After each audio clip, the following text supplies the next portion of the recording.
യോഹന്നാന്റെ സുവിശേഷം 1-ാം അധ്യായമാണ് നമ്മൾ പഠിക്കുന്നത്. ഈ സുവിശേഷം, ഈ 1-ാം അധ്യായം, ഈ അധ്യായം കേവലം ഈ സുവിശേഷത്തിൻ്റെ മാത്രമല്ല, സുവിശേഷത്തിൻ്റെ തന്നെ, ബൈബിളിൻ്റെ തന്നെ ഒരു ആമുഖമാണ്, ഒരു ഉപോദ്ഘാതമാണ്, അല്ലെങ്കിൽ അതിൻ്റെ ഒരു മുഖവുരയാണ്, ഇൻട്രൊഡക്ഷനാണ്.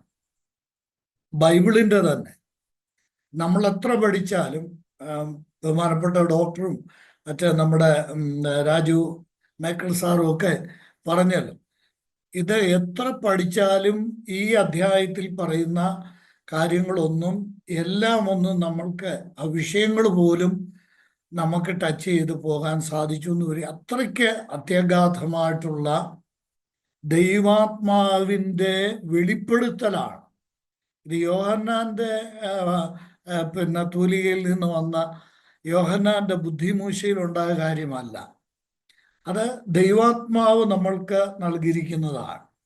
അതുകൊണ്ട് അതിൻ്റെതായ ആഴം ഈ അധ്യായത്തിനുണ്ട്. നമ്മൾ ഇപ്പോൾ ചിന്തിക്കുന്നത് ഈ അധ്യായത്തിൽ നിന്ന് നമ്മുടെ കർത്താവായ യേശുക്രിസ്തുവിൻ്റെ മഹത്വം സംബന്ധിച്ച് 18 വരെയുള്ള വാക്യങ്ങളിൽ പറഞ്ഞിരിക്കുന്ന കാര്യങ്ങളാണ്. 19 മുതൽ 51 വരെയുള്ള വാക്യങ്ങളിലും ഇതേ വിഷയം തുടരുന്നുണ്ട്. എന്നാൽ ഞാനത് 2 ഭാഗങ്ങളായിട്ട് വിഭജിച്ച് ചിന്തിക്കാനാണ് ആഗ്രഹിക്കുന്നത്.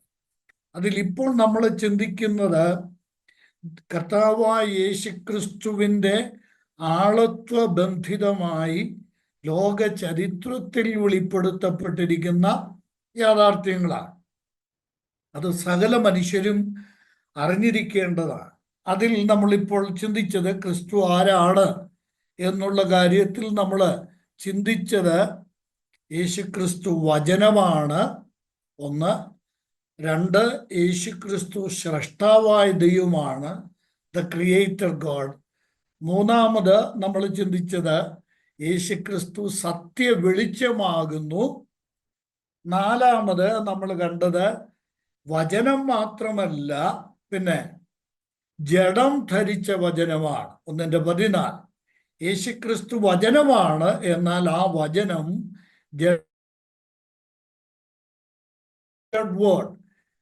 ജഡാവതാരം ചെയ്ത വചനം എന്നതാണ് 4-ാമത് നമ്മൾ കാണുന്നത്. ഒടുവിൽ നമ്മൾ ചിന്തിച്ചു കൊണ്ടിരുന്ന ഏറ്റവും പ്രധാനപ്പെട്ട ഒരു കാര്യമാണ്, ഇവയോട് തുല്യമായിട്ട് നമ്മൾ പഠിക്കേണ്ട ഒരു വിഷയമാണ് 17-ാം വാക്യത്തിൽ. എന്താ?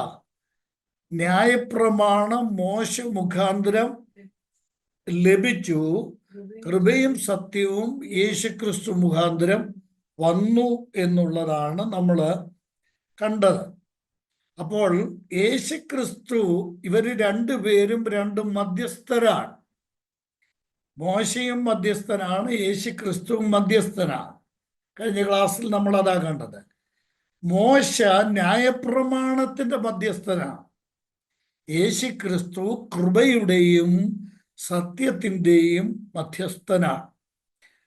കഴിഞ്ഞ ക്ലാസ്സിൽ നമ്മൾ പ്രധാനമായിട്ടും ഒടുവിൽ കാണാൻ ശ്രമിച്ചത് അതാണ്. കർത്താവായ യേശുക്രിസ്തു ദൈവകൃപയുടെ മധ്യസ്ഥനാണ്, അഥവാ പുതിയ നിയമത്തിൻ്റെ മധ്യസ്ഥനാണ്. നമ്മൾ എബ്രായ ലേഖനം പഠിക്കുമ്പോൾ, ഞാൻ ആ ഭാഗം എടുക്കുന്നില്ല, 5-ാം അധ്യായം, 8-ാം അധ്യായം, ഇവിടെയെല്ലാം യേശുക്രിസ്തുവിന് കൊടുത്തിരിക്കുന്ന ഒരു വിശേഷണം ശ്രദ്ധിക്കണേ. പുതു നിയമത്തിൻ്റെ മധ്യസ്ഥൻ എന്നാണ് യേശുക്രിസ്തുവിന് നൽകിയിരിക്കുന്ന ഒരു തലക്കുറി തന്നെ. പുതുനിയമത്തിൻ്റെ മധ്യസ്ഥൻ എന്നാണ്. അപ്പോൾ പുതുനിയമത്തിൻ്റെ മധ്യസ്ഥനായ യേശുക്രിസ്തു. ഇതിൽ എന്നോട് സംസാരിച്ച പല സഹോദരങ്ങളും ആവശ്യപ്പെട്ട ഒരു കാര്യം, ഈ ന്യായപ്രമാണവും കൃപയും, അത് നമ്മൾ ചിന്തിക്കാൻ തുടങ്ങി വെച്ചതാണ്. അപ്പം ഇത് തമ്മിലുള്ള വ്യത്യാസം എന്താണ്? ന്യായപ്രമാണവും കൃപയും തമ്മിലുള്ള വ്യത്യാസം. കഴിഞ്ഞ ക്ലാസ്സിൽ ന്യായപ്രമാണം എന്താണ് എന്ന് 6 വചനങ്ങളിലൂടെ ന്യായപ്രമാണം എന്താണ് എന്ന് നമ്മൾ കണ്ടു. ആ ന്യായപ്രമാണത്തിൽ നിന്ന് പുതുനിയമത്തിന്റെ മധ്യസ്ഥനായ കർത്താവായ യേശുക്രിസ്തു നമ്മളെ അതിൽ നിന്ന് മാറ്റിയിരിക്കുകയാണ്. ഇന്ന് നമ്മൾ ന്യായപ്രമാണത്തിന് കീഴുള്ളവരല്ല. നമ്മൾ ഇന്ന് പുതുനിയമത്തിന്റെ കീഴിൽ ഉള്ളവരാണ്. പുതുനിയമത്തിന്റെ അടിസ്ഥാനത്തിൽ ദൈവത്തെ കാണുകയും പുതുനിയമത്തിന്റെ അടിസ്ഥാനത്തിൽ ആത്മീക സത്യങ്ങൾ ഗ്രഹിക്കുകയും ചെയ്യുകയാണ്. ഞാൻ ഇന്ന് ചിന്തിക്കാൻ ആഗ്രഹിക്കുന്നത്, നമ്മുടെ മുമ്പിലുള്ള സമയത്ത് ആദ്യം ചിന്തിക്കാൻ ആഗ്രഹിക്കുന്നത് ഈ ന്യായപ്രമാണവും കൃപയും തമ്മിലുള്ള ഒരു താരതമ്യ പഠനമാണ്. കമ്പാരിസൺ, ഒരു താരതമ്യം. ന്യായപ്രമാണവും കൃപയും ഇത് തമ്മിൽ വളരെ വ്യത്യാസമുണ്ട് കേട്ടോ. അജഗജാന്തരം എന്നൊരു വാക്കുണ്ടല്ലോ. അജഗജാന്തരം എന്ന് പറഞ്ഞാൽ ആനയും അജം എന്ന് പറഞ്ഞാൽ ആട്. ആനയും ആടും പോലെയുള്ള വ്യത്യാസം ഉണ്ട്. അത് നമുക്ക് ഓരോന്നൊന്ന് അധികം വിശദീകരിക്കാതെ ഞാൻ പറഞ്ഞു പോകാം. ഒന്നാമത്, ന്യായപ്രമാണം എന്ന് പറയുന്നത് കൽപ്പനകളും ചട്ടങ്ങളുമാണ്. ന്യായപ്രമാണം ചട്ടങ്ങളും കൽപ്പനകളുമാണ്. നോക്കുക, എഫേസ്യർക്ക് എഴുതിയ ലേഖനം 2-ാം അധ്യായത്തില് കഴിഞ്ഞ ക്ലാസ്സിൽ നമ്മൾ വായിച്ച വാക്യമാണ്. 2-ാം അധ്യായത്തിന്റെ 15-ാം വാക്യം. അവിടെ ന്യായപ്രമാണത്തെക്കുറിച്ച് നമ്മൾ കാണുന്നത് അത് ചട്ടങ്ങളാണ്, കൽപ്പനകളാണ്. ആരെങ്കിലും എടുത്തെങ്കിലും ഒന്ന് വായിക്കാമോ? എഫേസ്യർക്ക് എഴുതിയ ലേഖനം 2-ാം അധ്യായത്തിന്റെ 15-ാം വാക്യം. ഒരേ പുതുമനുഷ്യനാക്കി സൃഷ്ടിപ്പാനും ക്രൂശിന്മേൽ വെച്ച് ശത്രുത്വം ഇല്ലാതാക്കി അതിനാൽ ഇരുപക്ഷത്തെയും ഏക ശരീരത്തിൽ ദൈവത്തോട് നിരപ്പിപ്പാനും. അതെ, നമ്മൾ ദൈവത്തോട് നിരപ്പിച്ചു. 14-ാം വാക്യം നോക്കിയാട്ടെ. 14-ാം വാക്യത്തിലാണ് ആ പദപ്രയോഗമുള്ളത്. അവൻ നമ്മുടെ സമാധാനം, അവൻ ഇരുപക്ഷത്തെയും ഒന്നാക്കി ചട്ടങ്ങളും കൽപ്പനകളുമായ ന്യായപ്രമാണമെന്ന ന്യായപ്രമാണം എന്താ? നമ്മുടെ പ്രത്യേകിച്ച് കൂടുതൽ വ്യാഖ്യാനം ആവശ്യമില്ല. അവിടെ തന്നെ ഉണ്ട്. ന്യായപ്രമാണം എന്താ? ചട്ടങ്ങളും പിന്നെ കൽപ്പനകളും ആണ്. ഇനിയും എന്താണ് ഈ ചട്ടങ്ങളും കൽപ്പനകളും എന്നുള്ളത് കൊണ്ട് ഉദ്ദേശിക്കുന്നത്? ചെയ്യണം, നീ അത് ചെയ്യണം, അത് ചെയ്യരുത്. ഇതാണ് കൽപ്പനയും ചട്ടവും എന്ന് പറയുന്നത്. നമ്മളോട് കൽപ്പിക്കുകയാണ്, ഇന്നിന്ന കാര്യങ്ങൾ നീ ചെയ്യണം, ഇന്നിന്നത് അരുത്. ഞാൻ പെട്ടെന്നൊരു ഉദാഹരണം പറഞ്ഞാൽ 10 കൽപ്പന എടുത്തേ. അതിൽ ചെയ്യണമെന്ന് പറയുന്ന കാര്യമുണ്ട്, ചെയ്യരുതെന്ന് പറയുന്ന കാര്യമുണ്ട്, അല്ലേ? തുടങ്ങുന്നത് അരുത് എന്ന് പറയുന്ന കാര്യമാണ്, അല്ലേ? ഞാനല്ലാതെ അന്യ ദൈവങ്ങൾ നിങ്ങൾക്ക് ഉണ്ടാകരുത്, വിഗ്രഹം ഉണ്ടാക്കരുത്. അപ്പൊ ആദ്യം തന്നെ തുടങ്ങുമ്പോൾ തന്നെ പറയുന്നത് അരുതെന്നാണ്. എന്നാൽ തൊട്ടടുത്ത് പറയുന്നത് എന്താണ്? വേണം എന്നാ പറയുന്നത്. എന്താ? ശബത്ത് നാളിനെ ശുദ്ധീകരിക്കുവാൻ ഓർക്കണം. അതിന് മുമ്പ് അരുതെന്ന് പറയുന്നത് എന്താ? എന്റെ നാമം വൃഥ എടുക്കരുത്, അരുത്. എന്നാൽ അടുത്ത് പറയുന്നത് എന്താണ്? ശബത്ത് നാളിനെ ശുദ്ധീകരിക്കണം. തുടർന്ന് പറയുന്നത് എന്താ? നിന്റെ അപ്പനെയും അമ്മയും ബഹുമാനിക്കണം. അപ്പോൾ ചെയ്യരുത് എന്നും ചെയ്യണം എന്നുമുള്ള കൽപ്പനയാണ്, ചട്ടങ്ങളാണ് ന്യായപ്രമാണം. നീ ഇന്ന കാര്യങ്ങൾ ചെയ്തേ പറ്റൂ, ഇന്ന കാര്യങ്ങൾ ചെയ്യരുത്. എന്നാൽ കൃപയുടെ പ്രത്യേകത നോക്കിക്കേ, അങ്ങനെ നമ്മളോട് ആജ്ഞാപിക്കുകയല്ല കൃപ ചെയ്യുന്നത്. കൃപ ചെയ്യുന്നത് കൊരിന്ത്യർക്ക് എഴുതിയ 2-ാം ലേഖനം 5-ാം അധ്യായത്തിന്റെ 20-ാം വാക്യം. 2 കൊരിന്ത്യർ 5-ാം അധ്യായത്തിന്റെ 20-ാം വാക്യം ഒന്ന് നോക്കട്ടെ. എന്താ വായിക്കൂടെ ചെയ്യണേ. ആകയാൽ ഞങ്ങൾ ക്രിസ്തുവിന് വേണ്ടി സ്ഥാനാപതികളായി ദൈവത്തോട് നിരന്നു കൊള്ളുവിൻ എന്നും ക്രിസ്തുവിന് പകരം അപേക്ഷിക്കുന്നു. അത് ദൈവം. മതി. അവിടുത്തെ വാക്ക് കണ്ടോ? എന്താ? കൽപ്പിക്കുകയല്ല, അപേക്ഷിക്കുകയാണ്. ക്രിസ്തുവിന് പകരം ഞങ്ങൾ നിങ്ങളോട് കൽപ്പിക്കുകയല്ല, പിന്നെ ഞങ്ങൾ നിങ്ങളോട് അപേക്ഷിക്കുകയാണ്. എന്താ അപേക്ഷ? ദൈവത്തോട് നിരന്നുകൊള്ളുകയും. ഇതാണ് ന്യായപ്രമാണവും കൃപയും തമ്മിലുള്ള അടിസ്ഥാനപരമായ വ്യത്യാസം. വി പ്രേയു, ഞങ്ങൾ നിങ്ങളോട് അഭ്യർത്ഥിക്കുകയാണ്, ഞങ്ങൾ നിങ്ങളോട് അപേക്ഷിക്കുകയാണ്, പ്രാർത്ഥിക്കുകയാണ്, ദൈവത്തോട് നിരന്നുകൊള്ളുകയും.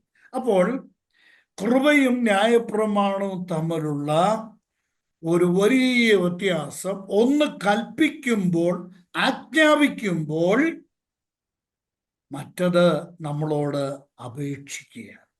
രണ്ടാമത് റോമർക്കെഴുതിയ ലേഖനം 3-ാം അധ്യായത്തിന്റെ 19-ാം വാക്യം നോക്കുക.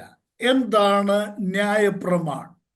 റോമാലേഖനം 3-ാം അധ്യായത്തിന്റെ 19-ാം വാക്യം.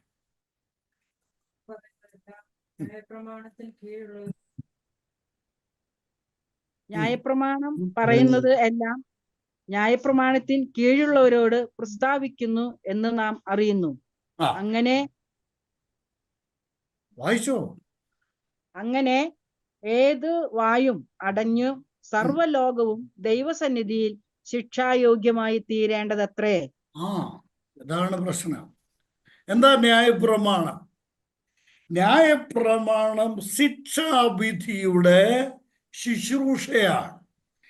എല്ലാവരെയും ശിക്ഷയ്ക്ക് കീഴിലാക്കുക, എല്ലാവരെയും ശിക്ഷിക്കുക. അവിടെ എഴുതിയിരിക്കുന്ന വാക്ക് കണ്ടോ?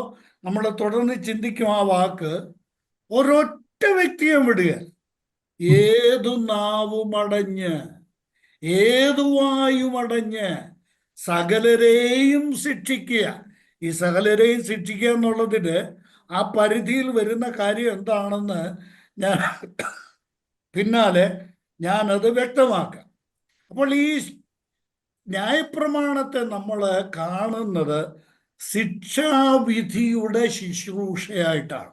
നോക്കുക, മിനിസ്ട്രി ഓഫ് കണ്ടംനേഷൻ, ശിക്ഷാവിധിയുടെ ശുശ്രൂഷയാണ്. ലംഘിക്കുന്നവർ, ന്യായപ്രമാണം ആര് ലംഘിക്കുന്നുവോ അവർക്ക് ശിക്ഷ വിധിക്കുന്നതാണ് ന്യായപ്രമാണം എന്നുള്ളത്. എന്നാൽ കൃപയോ? കൃപ എന്താണ് ചെയ്യുന്നത്? എഫേസ്യർക്കെഴുതിയ ലേഖനം 1-ാം അധ്യായത്തിന്റെ 7-ാം വാക്യം നോക്കിയേ. അതിക്രമം ചെയ്യുന്നവരെ, പാപം ചെയ്യുന്നവരെ, ദൈവപ്രമാണം ലംഘിക്കുന്നവരെ ന്യായപ്രമാണം ശിക്ഷിക്കുമ്പോൾ കൃപ എന്താ ചെയ്യുന്നതെന്നറിയാമോ? നോക്കിയേ, അവനിൽ നമുക്ക് അവന്റെ രക്തത്താൽ എന്തുണ്ടെന്നാ അതിക്രമങ്ങളെ മോചിക്കുകയാണ്. കൃപ ചെയ്യുന്നത് തെറ്റ് ചെയ്യുന്നവനെ, അതിക്രമം ചെയ്യുന്നവനെ ശിക്ഷിക്കുകയല്ല, പിന്നെ അവന്റെ അതിക്രമത്തെ മോചിക്കുകയാണ്. അതിക്രമങ്ങളുടെ മോചനം എന്ന പാപക്ഷമയുടെ ശുശ്രൂഷയാണ് കൃപ എന്നുള്ളത്. നമ്മള് തുടർന്ന് നമ്മൾ പഠിക്കുന്ന ഉടനെ ഇതിൻ്റെ ചില ഉദാഹരണങ്ങൾ കൂടെ നമ്മൾക്ക് കാണാൻ കഴിയും. കാണുന്ന ഉടനെ തന്നെ അടിക്കുകയല്ല, ശിക്ഷിക്കുകയല്ല, ക്ഷമിക്കുക. ഞാനിവിടെ ഈ അതിക്രമം എന്നുള്ള വാക്ക് കണ്ടല്ലോ, എഫേസ്യർ 1:7 നമ്മൾ കണ്ട ആ വാക്ക് ഏതാണ്? അതിക്രമങ്ങളുടെ മോചനം. നമ്മള് റോമാലേഖനം പഠിച്ചപ്പോൾ നമ്മള് ഈ കാര്യം ഞാൻ ഉണ്ട്. അത് ഡോക്ടറൊക്കെ ഓർത്തിരിക്കാൻ സാധ്യതയുണ്ട്. 2 പദങ്ങളാണ്. ഒന്ന് അകൃത്യം, പാപത്തെ വെളിപ്പെടുത്താൻ വേണ്ടി ദൈവവചനത്തിൽ ഉപയോഗിച്ചിരിക്കുന്ന 2 പദങ്ങൾ. ഒന്ന് അകൃത്യം, മറ്റേത് അതിക്രമം. അകൃത്യം എന്ന് പറയുന്നത് അത് രഹസ്യപാപമാണ്. അത് നമ്മുടെ ഉള്ളിൽ ഉള്ളതാണ്. ഹൃദയത്തിൽ ജനിക്കുന്നതാണ് അകൃത്യം. ആ ഹൃദയത്തിൽ ജനിക്കുന്ന അകൃത്യം അവയവങ്ങളിലൂടെ വെളിപ്പെടുമ്പോഴാണ് അത് അതിക്രമമായി മാറുന്നത്. അതിന് മറ്റൊരു വാക്ക് ലംഘനം എന്നുള്ള വാക്കാണ്. ലംഘിക്കുന്നത് എല്ലാവർക്കും കാണാം. അകൃത്യം ആർക്കും കാണാൻ പറ്റില്ല. അകൃത്യം അതാണ് ദാവീദ് പ്രാർത്ഥിക്കുമ്പോൾ പറയുന്ന 66-ാം സങ്കീർത്തനത്തിന്റെ 18-ാമത്തെ വാക്യം എന്താ? ഞാൻ എൻ്റെ ഹൃദയത്തിൽ അകൃത്യം കരുതിയിരുന്നെങ്കിൽ. എവിടാ അകൃത്യം കരുതിയത്? എവിടെയാ? അകൃത്യം ഹൃദയത്തിലാണ്. ഹൃദയത്തിൽ കരുതുന്ന പാപമാണ് അകൃത്യം. അതിക്രമം എന്ന് പറയുന്നത് ഹൃദയത്തിൽ കരുതിയ ആ പാപം പ്രവൃത്തിയുടെ രൂപത്തിൽ വെളിപ്പെടുന്നതാണ് അതിക്രമം. കേട്ടോ, ഞാൻ ഇതൊന്ന് വ്യക്തമാക്കാം. പെട്ടെന്ന് മനസ്സിലായോ? ഇല്ലെങ്കിൽ ഞാൻ ഒന്ന് വ്യക്തമാക്കാം. ആദം ഹൗവമാര് ഏദനിൽ പാപം ചെയ്തു. അവരാദ്യം അവരിലുണ്ടായ പാപം അകൃത്യമാണ്. കേട്ടോ, അവരിൽ ആദ്യം ഉളവായത് അകൃത്യമാണ്. എന്താ? ഹൃദയത്തിൽ ദൈവത്തെ അവിശ്വസിച്ചു. മനസ്സിലായോ?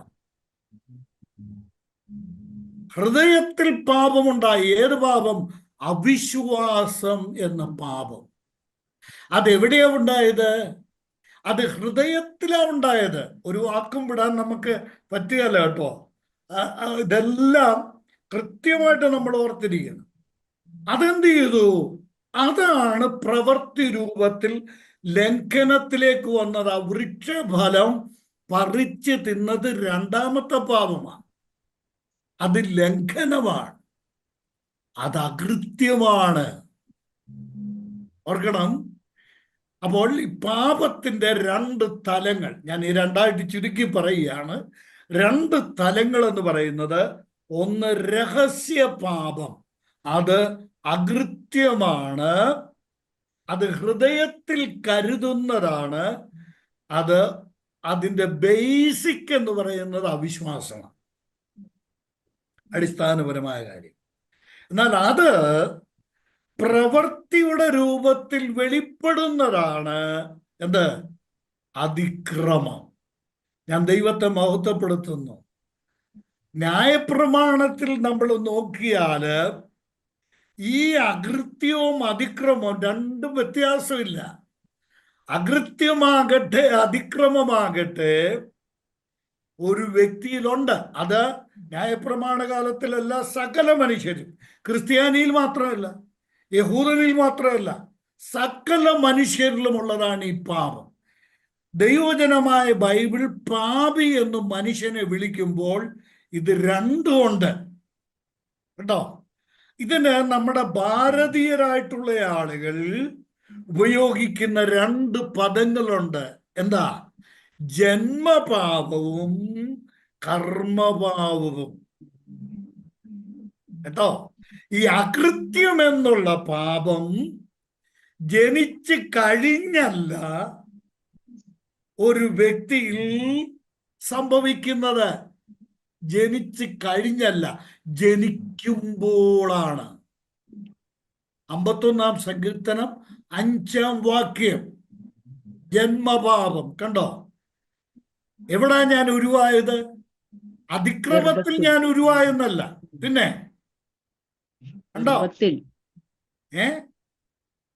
51-ാം സങ്കീർത്തനത്തിന്റെ 5-ാം വാക്യം. അകൃത്യത്തിൽ ഞാൻ ഉരുവായി. അകൃത്യത്തിൽ ഞാൻ ഉരുവായി. അകൃത്യത്തിലാ ഉരുവായത്. മനസ്സിലായോ? അതിക്രമം അല്ല, അത് അകൃത്യമാണ്. പിന്നെ അകൃത്യത്തിൽ ഞാൻ ഉരുവായി. പിന്നെ എന്റെ അമ്മ എന്നെ ഗർഭം ധരിച്ചപ്പോ തന്നെ പാപത്തിൽ ഞാൻ ഗർഭം ധരിച്ചു. കണ്ടോ? ബൈബിളിൽ എത്ര കൃത്യമായിട്ട് ഇതൊന്നും അനേക ആളുകൾ ഈ യാഥാർത്ഥ്യങ്ങളൊന്നും മനസ്സിലാക്കുന്നില്ല. വളരെ അപകടകരമായിട്ടുള്ള കാര്യമാണ്.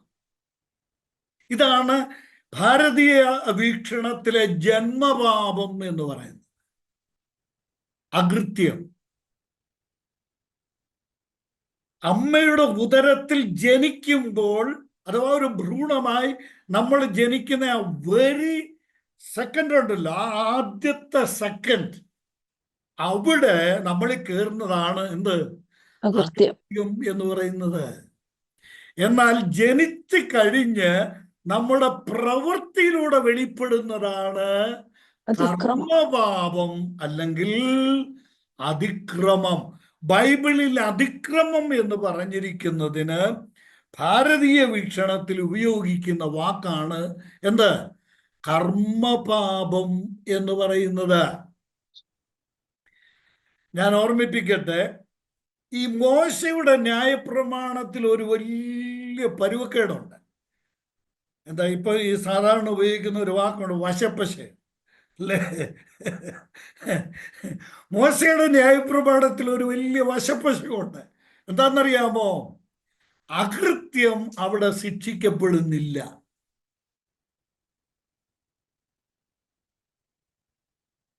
ശിക്ഷിക്കുന്നത് മുഴുവൻ എന്താണ്?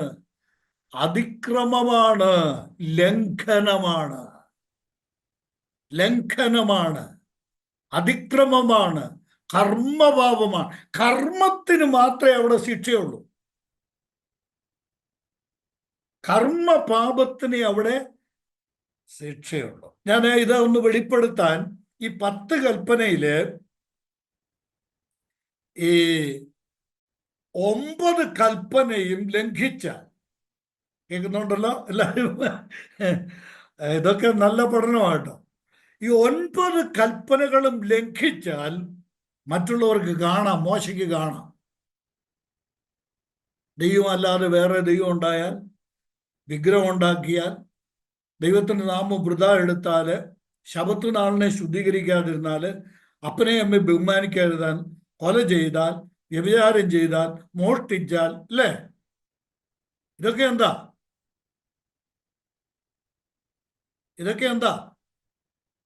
അതിക്രമം. ഇല്ല, അതിക്രമോ? ഇത് കർമ്മഭാവോ? ഇത് കാണാം. എന്നാൽ മോശയ്ക്കോ അല്ലെങ്കിൽ ന്യായപ്രമാണത്തിന്റെ കീഴിലുള്ള ശിക്ഷ നൽകുന്ന മഹാപുരോഹിതനോ അല്ലെങ്കിൽ കോടതികൾക്കോ ഈ പ്രമാണം കൊടുത്ത മോശയ്ക്കോ കാണാൻ കഴിയാത്ത ഒരു പാപമുണ്ട്. ഏതാണെന്നറിയാമോ? വിശ്വാസം. 10ാമത്തെ പാപം. ഈ 10 കൽപ്പനയിലെ 10ാമത്തെ പാപം എന്താ? 10ാമത്തെ പാപം എന്താ? മോഹിക്കരുത്. നമ്മുടെ ജിജി സഹോദരനെ അടുത്തിരുന്ന് ആരാധിക്കുന്ന ഒരാള് ആരാധിച്ചുകൊണ്ടിരിക്കുക, പാട്ടൊക്കെ പാടി ആരാധിച്ചുകൊണ്ടിരിക്കുന്ന ഇടയ്ക്ക് മോഹിച്ചാൽ കാണാൻ പറ്റുമോ?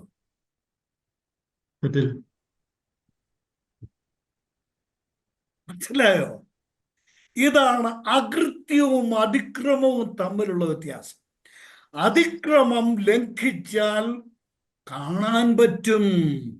അകൃത്യം ലംഘിച്ചാൽ, ഞാൻ പറയുന്ന മനസ്സിലാക്കണേ, അകൃത്യം ലംഘിച്ചാൽ കാണാൻ പറ്റില്ല.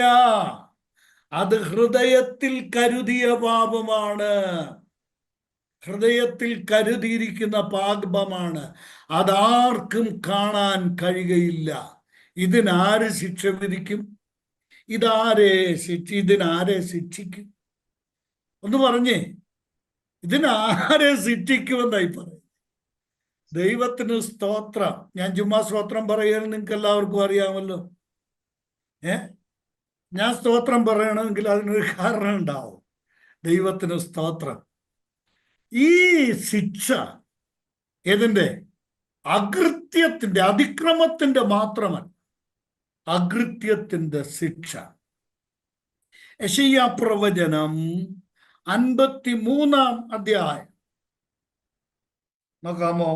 യെശയ്യാ പ്രവചനം 53 അധ്യായം 5 വാക്യം ഒന്ന് കേട്ടെ. യെശയ്യാ പ്രവചനം 53 അധ്യായത്തിന്റെ 5 വാക്യം എടുത്തവരെ എന്നാൽ അവൻ നമ്മുടെ വായിച്ചു തന്നാട്ടെ. എന്നാൽ അവൻ നമ്മുടെ അതിക്രമങ്ങൾ നിമിത്തം മുറിവേറ്റും നമ്മുടെ അകൃത്യങ്ങൾ നിമിത്തം തകർന്നും ഇരിക്കുന്നു. നമ്മുടെ കണ്ടോ, ഇത് ദൈവാത്മാവ് അല്ലാതെ വേറെ ആരെങ്കിലുമാണോ ഈ പുസ്തകം എഴുതിയത്? നീ ചിന്തിച്ചു നോക്കിയേ. ഇവിടെ 2 കാര്യങ്ങളും ഉണ്ടോ? 2 ഉണ്ടോ ഡോക്ടറെ? 2 ഉണ്ടോ? ഉണ്ടല്ലേ? 2 ഉണ്ട്. ഏതൊക്കെ? അതിക്രമവും ഉണ്ട്, പിന്നെ അകൃത്യവും ഉണ്ട്. ഇതിന്റെ ശിക്ഷ എവിടെ നടന്നു? സ്തോത്രം, സ്തോത്രം. ഇതിനൊക്കെയാ സ്തോത്രം പറഞ്ഞ് ആരാധിക്കേണ്ടത് കേട്ടോ.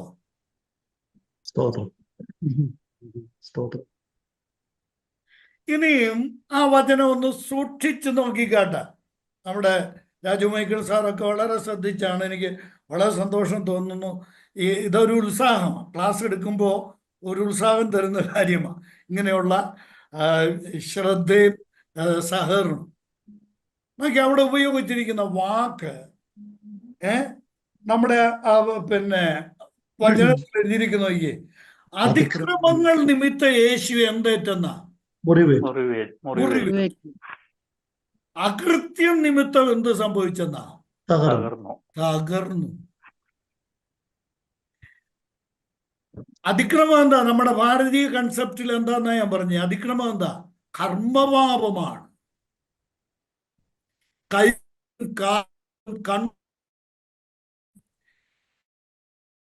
അവയവങ്ങൾ കൊണ്ട് ചെയ്യുന്ന പാപമാണ് അതിക്രമം. ആ അതിക്രമത്തിന് യേശുക്രിസ്തു എന്ത് ചെയ്തു? ആ അതിക്രമത്തിന് കർത്താവായ യേശു എന്ത് ചെയ്തു? മുറിവേറ്റു. എവിടെ? ശരീരത്തിൽ മുറിവേറ്റു. ചുമ്മാതല്ല യേശുക്രിസ്തുവിന്റെ മുതുകിനെ അടിച്ച് കീറിയത്. കർത്താവായ യേശുവിന്റെ കയ്യിലും കാലിലും ആണിയടിച്ചത് വെറുതെ അല്ല. എന്താണെന്നറിയാമോ? നമ്മുടെ കർമ്മപാപത്തിനുള്ള ശിക്ഷയാണ്. എന്നാൽ അകൃത്യം നിമിത്തം എന്താ ചെയ്തത്? അകൃത്യം നിമിത്തം തകർക്കുകയായിരുന്നു. എന്താ? ഹൃദയം ഉൾപ്പെടെ യേശുവിനെ തകർത്തു കളഞ്ഞു. അപ്പോൾ സ്തോത്രം, നമ്മുടെ അകൃത്യത്തിന്റെ ശിക്ഷയും നമ്മുടെ അതിക്രമങ്ങളുടെ ശിക്ഷയും അനുഭവിച്ച് അതിക്രമത്തിനു മാത്രമല്ല മോചനം, നമ്മുടെ അകൃത്യത്തിനും മോചനം നൽകിയതാണ് കൃപയുടെ മഹത്വം.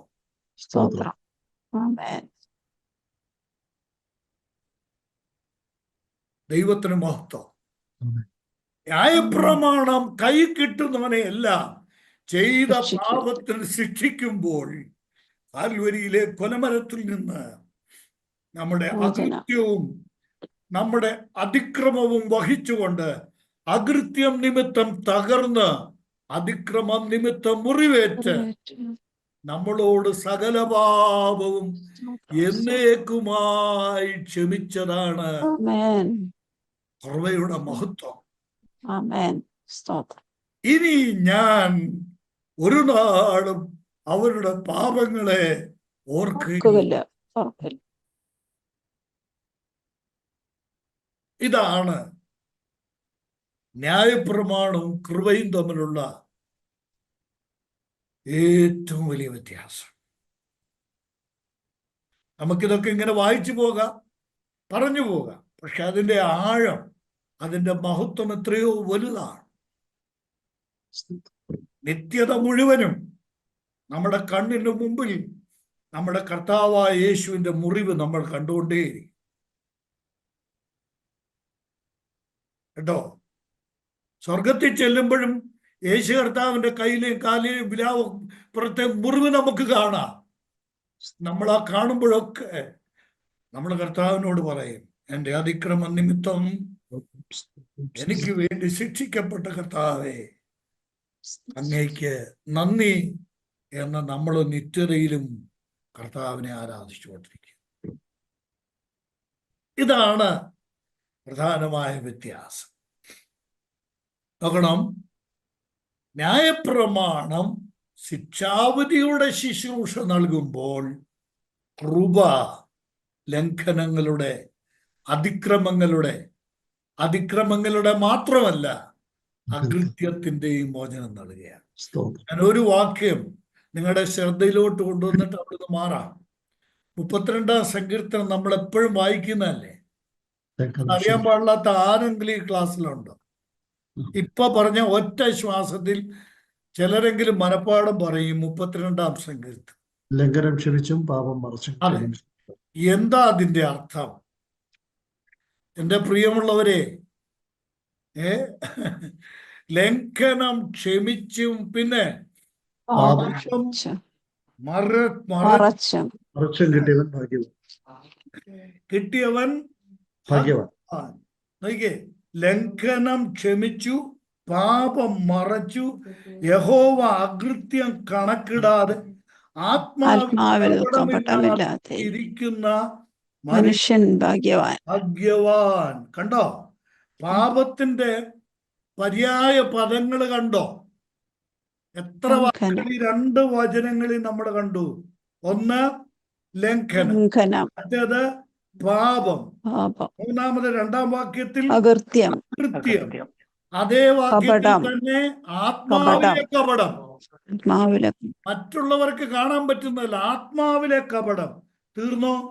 ആത്മാവിലെ കപടം കൊണ്ട് അവസാനിച്ച് നോക്കിയേ 5-ാം വാക്യം. ഞാൻ എൻ്റെ പാപം നിന്നോട് അറിയിച്ചു, എൻ്റെ അകൃത്യം മറച്ചതുമില്ല, എൻ്റെ ലംഘനങ്ങളെ യഹോവയോട് ഏറ്റുപറയും എന്ന് ഞാൻ പറഞ്ഞു. അപ്പോൾ നീ എൻ്റെ പാപത്തിന്റെ കുറ്റം. എത്ര വാക്കുകൾ നോക്കിയേ!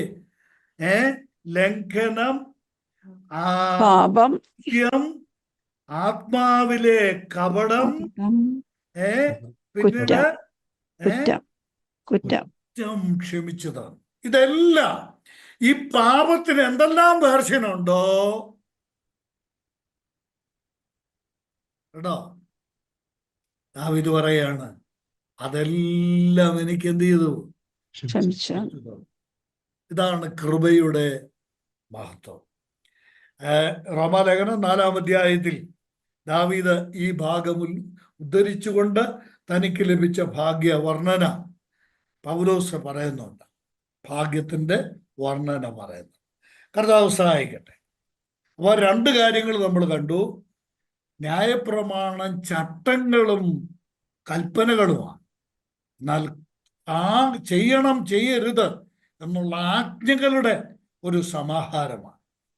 എന്നാൽ കൃപ അപേക്ഷിക്കുകയാണ്. രണ്ടാമത് നമ്മൾ കണ്ടത് എന്താണ്? ന്യായപ്രമാണം ശിക്ഷാവിധിയുടെ ശുശ്രൂഷയാണ്. കൃപ അതിക്രമങ്ങളുടെ മോചനം ക്ഷമിച്ചു തരുന്നതാണ് കൃപ എന്നുള്ളത്. ഇനിയും മറ്റൊരു പ്രധാനപ്പെട്ട കാര്യം, ന്യായപ്രമാണം ശാപത്തിന്റെ ശുശ്രൂഷയാണ്. ശുശ്രൂഷ എന്ന് പറയുന്നത് ശരിയാണോ എന്ന് എനിക്കറിഞ്ഞുകൂടാ. ശുശ്രൂഷയേക്കാൾ ഭേദപ്പെട്ട വാക്ക് വേറെ കാണും. ന്യായപ്രമാണം ചെയ്യുന്നത്, ശുശ്രൂഷ എന്നുള്ളതങ്ങ് മാറ്റുക, ന്യായപ്രമാണം ശപിക്കുക. അതില് പ്രധാനമായിട്ടും നമ്മൾ ഓർക്കേണ്ടത്, കഴിഞ്ഞ ക്ലാസ്സിൽ ഞാൻ ഓർമ്മിപ്പിച്ചതുപോലെ, ആ ന്യായപ്രമാണത്തിന്റെ ശാപം എന്ന് പറയുന്നത് പ്രധാനമായിട്ടുമുള്ളത് പുറജാതികളോടാണ് ന്യായപ്രമാണത്തിന്റെ ശാപമുള്ളത്. ആവർത്തന പുസ്തകം 28-ാം അധ്യായം അതിന്റെ ഒരു വലിയ ഉദാഹരണമാണ്. ആവർത്തന പുസ്തകം 28-ാം അധ്യായത്തില് നമ്മൾ നോക്കിയാൽ ഈ ശാപത്തെക്കുറിച്ച് പ്രതിപാദിച്ചിരിക്കുന്നത് നമ്മൾക്ക് ഗ്രഹിക്കാനായിട്ട് സാധിക്കുന്നുണ്ട്. നോക്കണം, 28-ാം അധ്യായത്തിന് 69 വാക്യങ്ങളാണ്. കേൾക്കണേ, 69 വാക്യങ്ങളാണ് ഈ ആവർത്തന പുസ്തകം 28-ാം അധ്യായത്തിനുള്ളത്. ഈ 69 വാക്യങ്ങളിൽ ആദ്യത്തെ 14 വാക്യങ്ങൾ മാത്രമാണ് അനുഗ്രഹങ്ങൾ. ശ്രദ്ധിച്ചോ? ആദ്യത്തെ 14 വാക്യങ്ങൾ മാത്രമാണ് അനുഗ്രഹങ്ങൾ. 15 മുതൽ 29 വരെ കണക്ക് കൂട്ടാനൊക്കെ ഞാൻ ഇച്ചിരി പുറകിലാണെന്ന് അറിയാമല്ലോ. അപ്പൊ അതുകൊണ്ട് നിങ്ങൾ കണക്ക് കൂട്ടിക്കോ എത്ര വാക്യങ്ങളുണ്ടെന്ന്. 15 മുതൽ 69 വരെയുള്ള വചനങ്ങൾ മുഴുവനും ശാപമാണ്.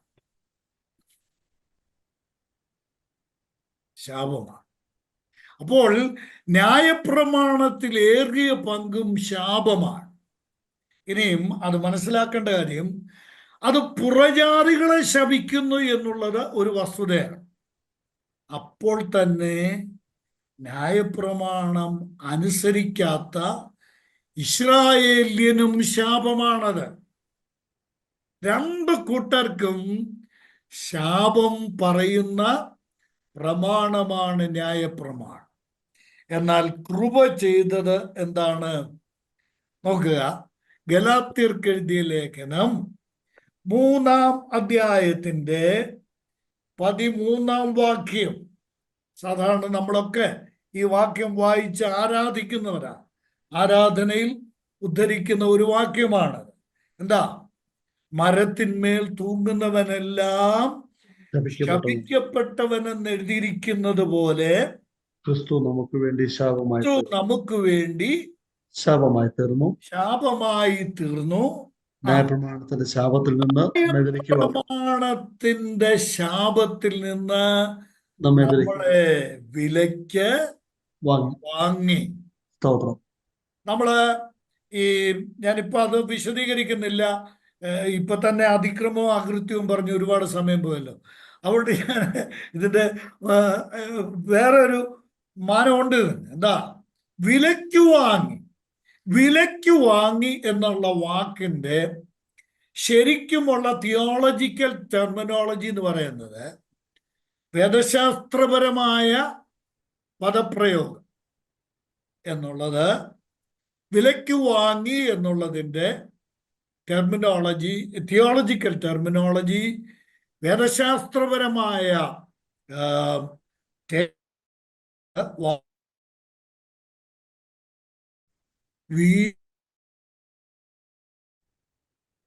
വിലയ്ക്ക് വാങ്ങുക, വീണ്ടെടുക്കുക എന്നുള്ള വാക്കിന്റെ അർത്ഥം വിലയ്ക്ക് വാങ്ങുക എന്നാണ്. അതിന് വേറൊരു വിധത്തിൽ കൂടെ ഉണ്ടത്. നമുക്ക് ഇത് യോഹന്നാന്റെ സുവിശേഷം 1-ാം അധ്യായം നമ്മൾ പഠിക്കുമ്പോൾ വേറൊരു വിഷയത്തോട് ചേർത്ത് ഇത് ഞാൻ സൂചിപ്പിച്ചേ മതിയാകുകയുള്ളൂ. അപ്പോൾ ഞാൻ കുറച്ചുകൂടെ അത് വ്യക്തമാക്കാൻ ശ്രമിക്കാം. വിലയ്ക്ക് വാങ്ങുക എന്ന് പറഞ്ഞാൽ അതുകൊണ്ട് ഉദ്ദേശിക്കുന്ന വേറൊരർത്ഥം കൂടെ ഉണ്ട്. എന്താണെന്നറിയാമോ? നഷ്ടപ്പെട്ടു പോയതിനെ വില കൊടുത്ത് വീണ്ടെടുക്കുക എന്ന്. വില കൊടുത്ത് വീണ്ടെടുക്കുക.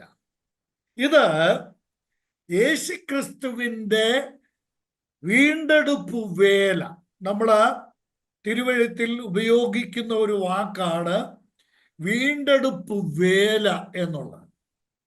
യേശുക്രിസ്തുവിൻ്റെ വീണ്ടെടുപ്പ് വേല എന്ന് പറഞ്ഞാൽ ദൈവത്തിൻ്റെ സ്വന്തമായിരുന്ന മനുഷ്യൻ നഷ്ടപ്പെട്ടുപോയി. ആ നഷ്ടപ്പെട്ട മനുഷ്യൻ ശാപത്തിൻ്റെ കീഴിലായി. ആ ശാപത്തിൻ്റെ കീഴിലായ മനുഷ്യനെ യേശുക്രിസ്തു വില കൊടുത്തു വാങ്ങിച്ചു. എന്താണ് ആ വില? ആ കൊടുത്ത വില എന്താണ്? ആ വിലയാണ് പത്രോസ്ലീഹ പറഞ്ഞത്, വ്യർത്ഥവും പിതൃപാരമ്പര്യവുമായ നിങ്ങളുടെ നടപ്പിൽ നിന്ന് നിങ്ങളെ വീണ്ടെടുത്തിരിക്കുന്നത് വെള്ളിയും പൊന്നും കൊണ്ടല്ല, പിന്നെ ക്രിസ്തു എന്ന നിർദോഷവും ദൈവ കുഞ്ഞാടിന്റെ നിർദോഷവും നിഷ്കളങ്കവുമായ വിലയേറിയ രക്തത്താലാണ്. ഞാൻ ഈ കഴിഞ്ഞ ഒരു ക്ലാസ്സിൽ പറഞ്ഞതുപോലെ നിങ്ങൾക്ക് ഒരു ഇത് പഠിക്കാനായിട്ട്, ഈ വീണ്ടെടുപ്പിനെ കുറിച്ച് പഠിക്കാനായിട്ട് ഞാനൊരു എളുപ്പ വഴി പറഞ്ഞുതരാം. ഈ എൻ്റെ ധ്യാന കുസുമങ്ങൾ കൈകളിലുണ്ടെങ്കിൽ എഴുതിയിട്ടോ, ഇപ്പൊ നോട്ട് എഴുതുന്നിടത്ത് എഴുതിയിട്ടോ. അതിനകത്ത് രക്തത്താലുള്ള വീണ്ടെടുപ്പ് എന്നൊരു ധ്യാനമുണ്ട്. രക്തത്താലുള്ള വീണ്ടെടുപ്പ്. അത് പഠിക്കുമ്പോൾ ഇത് സംബന്ധിച്ചുള്ള ഒരു ഏകദേശ രൂപം ലഭിക്കുന്നതാണ്. അപ്പോൾ ന്യായപ്രമാണം നമ്മളെ ശാപത്തിൻ്റെ കീഴ് അടച്ചു കളഞ്ഞിരിക്കുമ്പോൾ ആ ശാപത്തിൻ്റെ കീഴിൽ നിന്ന് കർത്താവായ യേശുക്രിസ്തു നമ്മളെ വിലയ്ക്ക് വാങ്ങി. അതിന് കൊടുക്കേണ്ടി വന്ന വിലയാണ് ഈ ഗലാത്യർ 3:13 നമ്മൾ കണ്ടത്, മരത്തിന്മേൽ തൂങ്ങുക എന്നുള്ളത്. ഈ ക്രൂശ് എന്നുള്ളത് ശാപമാണ് കേട്ടോ. ക്രൂശിന്റെ ഒരു അർത്ഥം, പല അർത്ഥങ്ങളുണ്ട്, ഞാനിപ്പോ ഈ ഒരർത്ഥം മാത്രം പറയും. ക്രൂശിന്റെ ഒരർത്ഥം, ക്രൂശ് എന്ന് എഴുതിയിട്ട് സമമിട്ടിട്ട് എഴുതുന്ന വാക്ക് ഏതാണെന്നറിയാമോ? ശാപം എന്നാണ്. ക്രൂശിൽ ആ മരിക്കുന്നവൻ ശപിക്കപ്പെട്ടവനാണ്. ഇതിന് ഞാൻ ചെറിയൊരു ഉദാഹരണം പെട്ടെന്ന് ചൂണ്ടിക്കാണിക്കുക. ഈ യേശുക്രിസ്തു കുരിശുമായിട്ട് കാൽവരിയിലേക്ക് പോകുമ്പോൾ കുരിശ് ചുമക്കാനുള്ള ശേഷിയില്ലാതെ ക്രിസ്തു വീണു. അപ്പോൾ യേശുക്രിസ്തുവിന്റെ കുരിശ് ചുമക്കാൻ വേണ്ടി ഒരു യഹൂദ മതാനുസാരിയായ കുറേനക്കാരൻ ശീമോനോട് പറഞ്ഞു, നീ ഈ കുരിശ് ചുമക്കണം, നീ ഈ കുരിശ് എടുക്കണമെന്ന് പറഞ്ഞു. നമ്മൾ സുവിശേഷങ്ങളിൽ വായിക്കുന്നത്, ഞാൻ കൃത്യ റെഫറൻസ് ഇപ്പൊ ഞാൻ നോട്ട് ചെയ്തിട്ടില്ല, കർത്താവിന്റെ ക്രൂശീകരണത്തോട് ബന്ധപ്പെട്ട് അത് നിങ്ങൾക്ക് കണ്ടെത്താവുന്നതേ ഉള്ളൂ.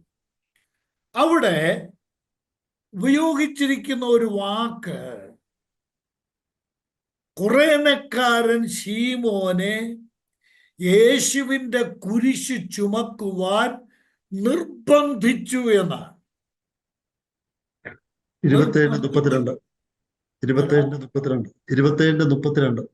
മത്തായി യെസ്, മത്തായി 27:32 കുരിശ് ചുമക്കുവാൻ നിർബന്ധിച്ചു.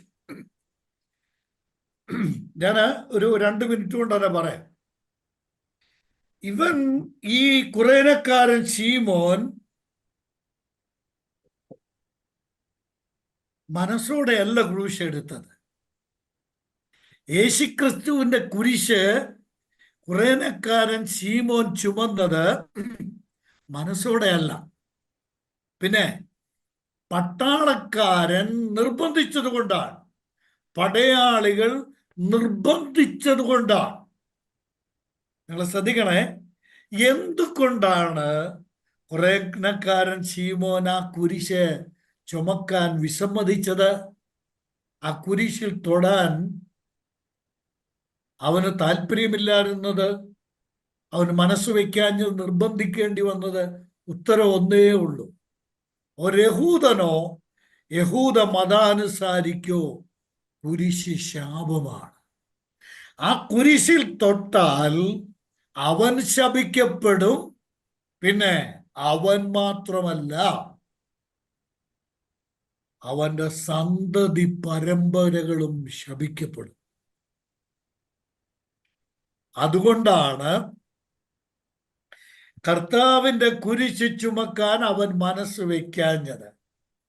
മനസ്സില്ലാ മനസ്സോടെ നിർബന്ധത്തിന് വഴങ്ങി കുറേനക്കാരൻ ശീമോൻ യേശുവിന്റെ കുരിശ് ചുമന്നു. റോമാലേഖനം പഠിച്ചപ്പോൾ ഓർക്കുന്നോ? 16-ാം അധ്യായത്തിൽ മനസ്സില്ലാ മനസ്സോടെയാണ് യേശു കർത്താവിന്റെ കുരിശ് കുറേനക്കാരൻ ശീമോൻ ചുമന്നത്. എന്നാൽ അവനും അവന്റെ സന്തതിയും ശപിക്കപ്പെട്ടില്ല. എന്താ സ്തോത്രം? എന്താ? അലക്സാണ്ടറിന്റെയും രൂഫസ്. ഈ അലക്സാണ്ടറും രൂഫസും ആരാന്നറിയാമോ? കുറേനക്കാരൻ ശീമോന്റെ മക്കളാണ്.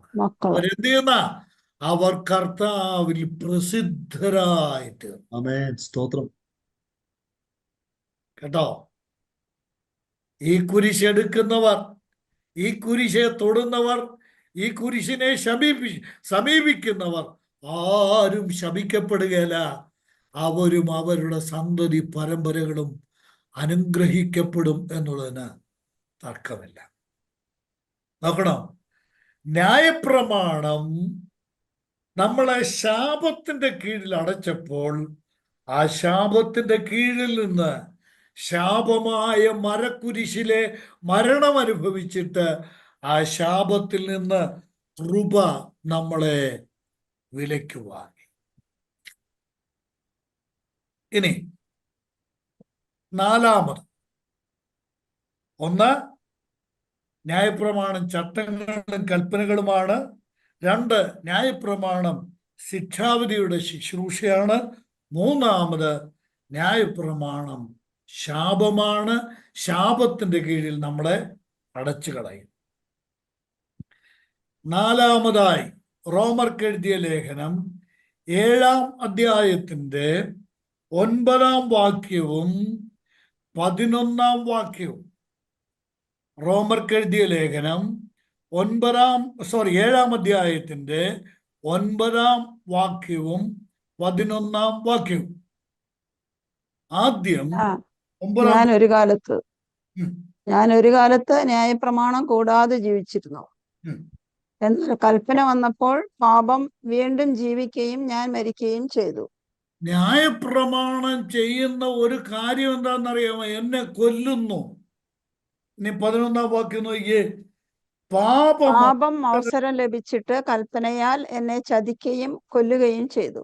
എന്റെ ദൈവമേ, ഇതിന്റെ പുറകെയാണ് ഒരുപാട് ആളുകൾ ഓടുന്നത്. എനിക്കതാ മനസ്സിലാകാത്തത്. നോക്കേ, ന്യായപ്രമാണം ചെയ്യുന്നത് എന്താന്ന് കണ്ടോ? എന്താ? മനുഷ്യനെ ചതിക്കുകയും കൊല്ലുകയും ചെയ്യുന്നു. ഞാനത് വലിയ വിശദീകരണം കൂടാതെ ഞാനൊന്ന് പറയാം. ഈ ന്യായപ്രമാണം കൊടുത്ത ദിവസം, ഇല്ലേ, നമ്മൾ പലപ്പോഴും കേൾക്കുകയും പറയുകയും ചിന്തിക്കുകയും ചെയ്തിട്ടുള്ള കാര്യമാണ്. ന്യായപ്രമാണം കൊടുത്ത ദിവസം തന്നെ എന്താ ചെയ്തു? ന്യായപ്രമാണം കൊല്ലുകയാണ്. 3000-ഓളം പേരെ ന്യായപ്രമാണം കൊന്നുകൂട്ടി. ഇതാണ് ന്യായപ്രമാണം ചെയ്യുന്നത്. ഒരു പാപിയെ ചതിക്കുകയും ചതിച്ചിട്ട് കൊല്ലുകയും ചെയ്യുക. അതാണ് ന്യായപ്രമാണത്തിന്റെ ജോലി, ശുശ്രൂഷ. എന്നാൽ കൃപ എന്താ ചെയ്യുന്നത്? കൃപ ചെയ്യുന്നത്, ഒട്ടേറെ വാക്യങ്ങൾ പറയാനുണ്ട്. എഫേസ്യർക്ക് എഴുതിയ ലേഖനം 2-ാം അധ്യായത്തിന്റെ 1 മുതൽ 4 വരെയുള്ള വാക്യങ്ങൾ. എന്താ? അതിക്രമങ്ങളാലും പാപങ്ങളാലും മരിച്ചവനെ ജീവിപ്പിക്കുന്നു. 1, ജീവനോടിരിക്കുന്നവനെ കൊല്ലുന്നു. മറ്റേത് മരിച്ചവനെ ജീവിപ്പിക്കുന്നു. ഇതാണ് ന്യായപ്രമാണവും കൃപയും തമ്മിലുള്ള സാരതരം. ആ കമ്പാരിസണിൽ നമുക്ക് മനസ്സിലാക്കാൻ കഴിയുന്ന വലിയ പാഠാണ്. യോഹന്നാൻ 10:10 എന്താണെന്നറിയാമോ? ഞാൻ അവയ്ക്ക് വേണ്ടി ജീവനെ കൊടുക്കുകയാണ്. യോഹന്നാൻ 10:10-11 വാക്യങ്ങൾ. ആടുകൾക്ക് വേണ്ടി ജീവനെ കൊടുക്കുന്ന കൃപയാണ് നമ്മൾക്ക് പുതിയ നിയമത്തോട് ബന്ധപ്പെട്ട് അഥവാ കൃപയോട് ബന്ധപ്പെട്ട് മനസ്സിലാക്കാൻ കഴിയും. ഞാൻ ഒരു വാചകത്തിൽ പറഞ്ഞ് അവിടെ നിന്ന് മാറാം. ന്യായപ്രമാണം കൊടുത്ത നാളിൽ 3000 പേരെ അത് കൊന്നപ്പോൾ കൃപയുടെ പ്രത്യക്ഷതയിൽ, കൃപയുടെ യുഗം ഈ ഭൂമിയിൽ ആരംഭിക്കുമ്പോൾ, അപ്പോസ്തലന്മാരുടെ പ്രവൃത്തികൾ 2-ാം അധ്യായം, കൃപ ഇവിടെ പ്രോത്ഥാടനം ചെയ്യുന്ന ആദ്യത്തെ ദിവസം 3000-ഓളം പേരെ ജീവിപ്പിക്കുകയാണ് ചെയ്തത്. ഇതാണ്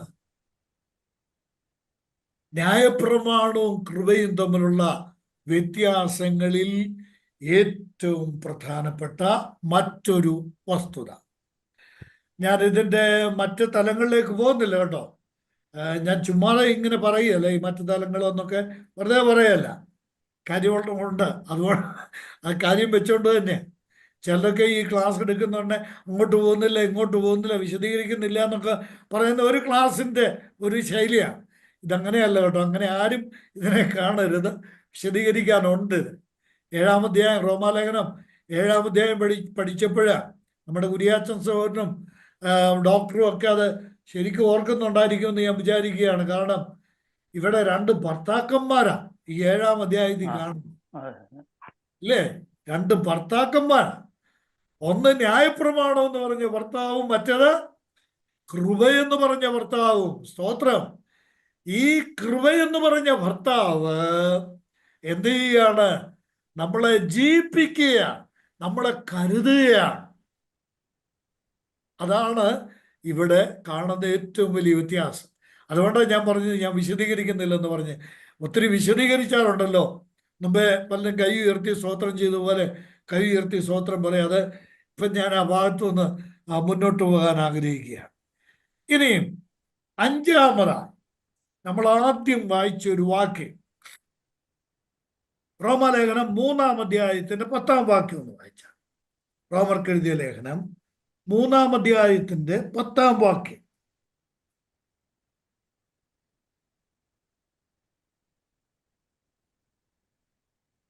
നീതിമാൻ ആരുമില്ല, ഒരുത്തൻ പോലുമില്ല. നീതിമാൻ ആരുമില്ല, ഒരുത്തൻ പോലും ഇല്ല. എന്നിട്ട് ആ കാര്യം വിശദീകരിച്ച് മനുഷ്യവർഗം മൊത്തം പാപികളാണ് എന്ന് പറഞ്ഞിട്ട് തൊട്ട് അടുത്ത് പറയുന്നത് 19-ാം വാക്യത്തിൽ. അതാണ് നമ്മൾ ആദ്യം വായിച്ച വചനം. ന്യായപ്രമാണം പറയുന്നത് എല്ലാം ന്യായപ്രമാണത്തിന് കീഴിലുള്ളവരോട് പ്രസ്താവിക്കുന്നു എന്ന് നാം അറിയുന്നു. അങ്ങനെ ഏത് വായും അടഞ്ഞ് സർവ്വലോകവും ദൈവസന്നിധിയിൽ ശിക്ഷായോഗ്യമായി ഏത് വായും അടഞ്ഞു. ആ വചനം ഒന്ന് ചിന്തിക്കണേ. ന്യായപ്രമാണം സകല വായും അടയ്ക്കുകയാണ്. ഒരൊറ്റ കുഞ്ഞുങ്ങൾക്ക് ദൈവം മുമ്പിൽ മിണ്ടാൻ പറ്റുകയില്ല. നമ്മുടെ വായടയ്ക്കുന്ന, നാവടയ്ക്കുന്ന ഒന്നാണ് ന്യായപ്രമാണം. മനുഷ്യനെ മൗനിയാക്കുന്നു. ഒന്നും മിണ്ടാൻ അവൻ അവകാശമില്ല. ദൈവസന്നിധിയിലേക്ക് ചെന്ന് എന്തെങ്കിലും ഒരു കാര്യം നേരിട്ട് പറയാൻ ഒരനുവാദവുമില്ല, ഒരു അവകാശവുമില്ല. സകല വായും ദൈവസന്നിധിയിൽ അടച്ചു കളയുകയാണ് ന്യായപ്രമാണം ചെയ്തത്. എന്നാൽ കൃപ എന്താ ചെയ്യുന്നതെന്നറിയാമോ? കൃപ നമ്മുടെ വായ തുറക്കുകയാണ്, നമ്മുടെ നാവിനെ തുറക്കുകയാണ്, നമ്മുടെ കർത്താവിനെ മഹത്വപ്പെടുത്തുവാൻ, നമ്മുടെ ദൈവത്തെ സ്തുതിക്കുവാൻ നമ്മുടെ നാവിനെ, നമ്മുടെ വായെ തുറക്കുകയാണ്. പഴയ നിയമത്തിൽ തന്നെ ഒരു വചനം ഇതിനോട് ചേർത്ത് ഞാൻ പറയാം. 51 സങ്കീർത്തനത്തിലെയാണ്.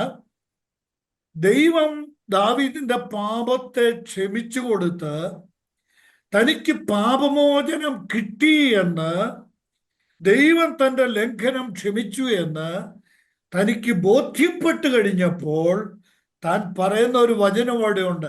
അപ്പോൾ ഞാൻ നാവെടുത്ത് സംസാരിച്ചു. അപ്പോൾ ഞാൻ നാവെടുത്ത് സംസാരിച്ചു. കൃപ നമ്മുടെ പാപം ക്ഷമിക്കുകയും നമ്മുടെ നാവിനെ ദൈവത്തെ മഹത്വപ്പെടുത്തുവാൻ വേണ്ടി നമ്മുടെ നാവിനെ തുറക്കുകയും ചെയ്യുകയാണ്. ഈ സങ്കീർത്തനങ്ങളില് സാധാരണ ആരാധനാ സങ്കീർത്തനങ്ങളിൽ മിക്കവാറും ആരാധനാ വേളകളിൽ വായിക്കുന്ന ഒരു സങ്കീർത്തനമാണ് 30-ാം സങ്കീർത്തനം, 30-ാമത്തെ സങ്കീർത്തനം. ആ സങ്കീർത്തനം അത് ഭവനപ്രതിഷ്ഠാ ഗീതം എന്നാണ് മോളുടെ ടൈറ്റിൽ എഴുതിയിരിക്കുന്നത്. അതിൻ്റെ അർത്ഥം എന്താണെന്നൊന്നും എനിക്ക് ആലോചിച്ചിട്ട് പിടികിട്ടുന്നില്ല. വാസ്തവത്തിൽ ഇതൊരു ആരാധനാ സങ്കീർത്തനമാണ്. ഈ 30-ാം സങ്കീർത്തനം ഒരു ആരാധനയുടെ സങ്കീർത്തനമാണ്. ആ സങ്കീർത്തനത്തിൽ ഒരു പാപിയുടെ അവസ്ഥ, പൊടിയിലേക്ക് വീണ് കിടക്കുന്ന, കുഴിയിലേക്ക് ഇറങ്ങിപ്പോകുന്ന ഒരവസ്ഥയാണ് ആദ്യം പറയുന്നത്. ഒരു പാപിയുടെ പതനാവസ്ഥയാണ് ആദ്യം നമ്മൾക്ക് കാണാൻ കഴിയുന്നത്. അവൻ കുഴിയിലേക്ക് ഇറങ്ങിപ്പോകുകയാണ്. പിന്നെ ധൂളി നിന്നെ സ്തുതിക്കുമോ, അത് നിന്റെ സത്യത്തെ പ്രസ്താവിക്കുമോ. 9-ാം വാക്യം. ഒരു പാപിയുടെ സ്ഥിതി അവിടെ പറയുന്നത്. എന്നാൽ സംഭവിച്ചെന്തെന്നറിയാമോ? 11 മുതലുള്ള വാക്യങ്ങളിൽ പറയുന്നു, നീ എൻ്റെ വിലാപത്തെ എനിക്ക് എന്റെ തമ്പുരാനെ ഈ ന്യായപ്രമാണവും കൊണ്ട് ചുമ്മിക്കൊണ്ട് നടക്കുന്ന ഈ ന്യായപ്രമാണത്തിന്റെ മുഴുവൻ ആളുകളും കരച്ചിലോട് കരച്ചില, മിണ്ടാൻ പറ്റത്തില്ല. എന്റെ വിലാപത്തെ എനിക്ക് നൃത്തമാക്കി തീർത്തു, എന്റെ രട്ട് നീ അഴിച്ചു. ന്യായപ്രമാണത്തിൽ പാപി എപ്പോഴും രട്ട് ഉടുത്ത് കിടക്കുകയാണ്. നീ എൻ്റെ രട്ട് അഴിച്ചു, എന്നെ സന്തോഷം ഉടുപ്പിച്ചു. അടുത്ത വാചകമാണ് ഞാൻ പ്രധാനമായിട്ടും പറയാൻ ഉദ്ദേശിച്ചത്. ഞാൻ മൗനമായിരിക്കാതെ പാടേണ്ടതിന് തന്നെ. 40-ാം സങ്കീർത്തനത്തിൽ നമ്മൾ വായിക്കുന്നുണ്ട്, അവൻ എൻ്റെ വായിൽ പുതിയൊരു പാട്ട്. നമ്മുടെ നാവിനെ തുറക്കുന്ന കൃപയുടെ പുറമാണ്. പുതിയ നിയമത്തിലേക്ക് നമ്മൾ വന്നാൽ ഈ വലിയ യാഥാർത്ഥ്യം നമ്മൾക്കൊരു പാപിയുടെ രക്ഷയോട് ബന്ധപ്പെട്ട് നമ്മൾക്ക് മനസ്സിലാക്കാൻ സാധിക്കുന്നുണ്ട്. മുന്നോട്ട് പോകാം. ന്യായപ്രമാണം ദൈവമുമ്പിൽ എന്നെയും നിങ്ങളെയും മൗനികളാക്കുമ്പോൾ കൃപയുടെ പ്രമാണം ദൈവത്തെ മഹത്വപ്പെടുത്തുവാൻ നമ്മുടെ നാവിനെ തുറക്കുന്നതാണ് കൃപയുടെ പ്രമാണം. ഇനി 6-ാമത്തെ കാര്യം, ഞാൻ ഉദ്ദേശിച്ച പോലെ തീർന്നില്ല കേട്ടോ. ഇന്ന് ഈ വിഷയം തീർക്കണമെന്നാണ് ഞാൻ ആഗ്രഹിച്ചത്, ക്ഷമിക്കണം. 6, ന്യായപ്രമാണം ചെയ്യുന്ന വലിയ ഒരു ദോഷം എന്താണെന്നറിയാമോ? പുറപ്പാട് പുസ്തകം 20-ാം അധ്യായം ഒന്നെടുത്തേ. എന്താ ഈ പുറപ്പാട് പുസ്തകം 20-ാം അധ്യായത്തിന്റെ പ്രത്യേകത? ന്യായപ്രമാണം കൊടുക്കുന്ന സന്ദർഭമാണ്. ന്യായപ്രമാണം ഭൂമിയിൽ ഇൻട്രൊഡ്യൂസ് ചെയ്യപ്പെടുന്ന സമയമാണ്, കൊടുക്കുന്ന സമയമാണ് ഈ പുറപ്പാട് പുസ്തകം 20-ാം അധ്യായം. പുറപ്പാട് പുസ്തകം 20-ാം അധ്യായത്തിന്റെ 18 മുതൽ 20 വരെ ഒന്ന് നോക്കിയേ. എന്താ ഈ ന്യായപ്രമാണം കൊടുക്കുമ്പോൾ ഉടയതമ്പുരാൻ മോശ മുഖാന്തരം ജനത്തിന് കൊടുത്തത് എന്താണെന്നറിയാമോ? ജനത്തിന് കൊടുത്ത ആജ്ഞ എന്താണെന്നറിയാമോ? വായിച്ചേ. ജനമൊക്കെയും വെടിമുഴക്കവും മിന്നലും കാഹളധ്വനിയും പർവ്വതം പുകയുന്നതും കണ്ടു. ജനം അത് കണ്ടപ്പോൾ വിറച്ചുകൊണ്ട് ദൂരത്ത് നിന്ന് അവർ മോശയോട്, നീ ഞങ്ങളോട് സംസാരിക്കാൻ ഞങ്ങൾ കേട്ടുകൊള്ളാം. ഞങ്ങൾ മരിക്കാതിരിക്കേണ്ടതിന് ദൈവം ഞങ്ങളോട് സംസാരിക്കരുതേ എന്ന് പറഞ്ഞു. മോശെ ജനത്തോട്, ഭയപ്പെടേണ്ട. നിങ്ങളെ പരീക്ഷിക്കേണ്ടതിനും നിങ്ങൾ പാപം ചെയ്യാതിരിപ്പാൻ അവങ്കലുള്ള ഭയം നിങ്ങൾക്കുണ്ടായിരിക്കേണ്ടതിനും അത്രേ ദൈവം വന്നിരിക്കുന്നത് എന്ന് പറഞ്ഞു. ദൈവം വന്നു പർവ്വതത്തിൽ ഇറങ്ങി. ജനമല്ലേ എവിടാ നിൽക്കുന്നത്? അടിവാരത്ത്. അടുത്തോട്ട് ചെല്ലാൻ പറ്റുകയില്ല. എനിക്കുന്ന വാക്ക് കണ്ടോ? ജനമോ ദൂരത്തു നിന്നു. ജനമോ ദൂരത്തു നിന്നു. ആ ഭാഗം നിങ്ങൾ തുടർന്ന് ഈ കാര്യം മനസ്സിലാക്കാൻ വേണ്ടി തുടർന്നുള്ള ഭാഗം കൂടെ വായിക്കുക. ഇനി പെട്ടെന്ന് മനസ്സിലാക്കാൻ, ഈ രംഗം പെട്ടെന്ന് ഗ്രഹിക്കാൻ പുതിയ നിയമത്തിൽ നിന്ന് നമ്മൾക്കൊരു ഭാഗം നോക്കാം. എബ്രായർക്ക് എഴുതിയ ലേഖനം 12-ാം അധ്യായം. എബ്രായർക്ക് എഴുതിയ ലേഖനം 12-ാം അധ്യായത്തിന്റെ 18 മുതലുള്ള വാക്യം നോക്കിയേ. ഈ ന്യായപ്രമാണം കൊടുക്കുന്ന കാര്യം അവിടെ പറഞ്ഞിട്ടുണ്ട്. ന്യായപ്രമാണം കൊടുക്കാൻ തമ്പുരാൻ ഇറങ്ങി വന്ന കാര്യം ഈ ഭാഗത്ത് വിശദീകരിച്ചിരിക്കുക. അറിയാമോ? 18 മുതലുള്ള വാക്യങ്ങൾ എന്താ? സ്ഥൂലമായതും തീ കത്തുന്നതുമായ പർവ്വതത്തിനും മേഘതമസ്. കൂരിരുട്ട്. ഓരോ വാക്കും അർത്ഥം ചിന്തിച്ചോണേ. തീ കത്തുന്ന ഒരു പർവ്വതം, പിന്നെ മേഘതമസ്. ആ പർവ്വതത്തിന്റെ തൊട്ടു മുമ്പിൽ ജനം നിൽക്കുന്നതിന് തൊട്ടു മുമ്പിൽ ദൈവത്തിനും ജനത്തിനും ഇടയ്ക്ക് കൂരിരുട്ട്, പിന്നെ എന്റെ തമ്പുരാനെ ആർക്ക് നിൽക്കാൻ പറ്റും?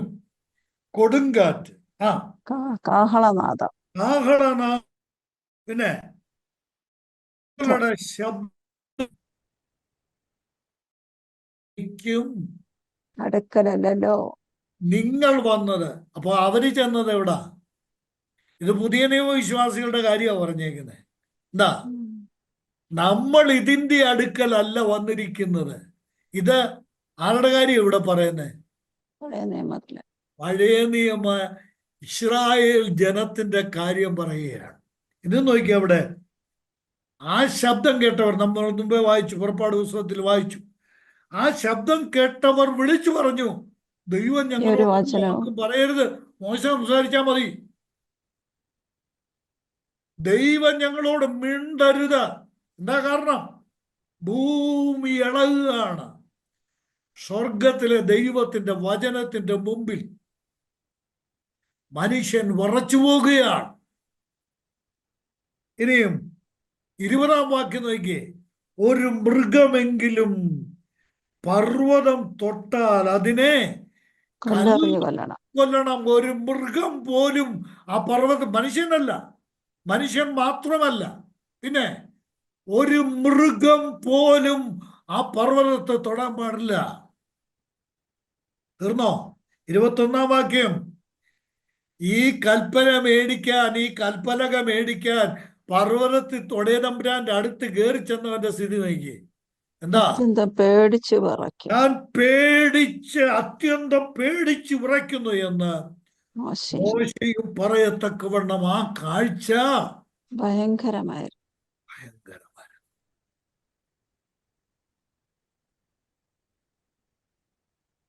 എന്റെ പ്രിയമുള്ളവരെ, ഇതാ ന്യായപ്രമാണം.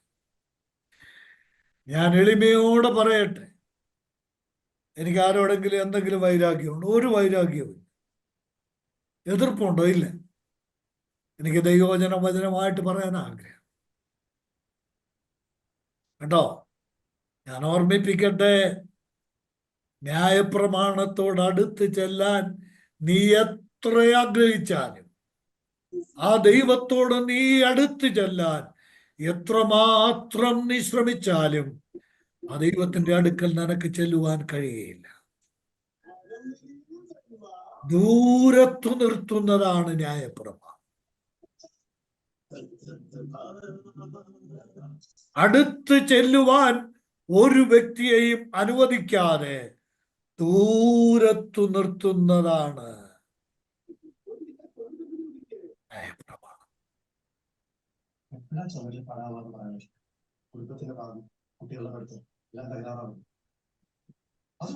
എന്നാൽ ഇന്ന്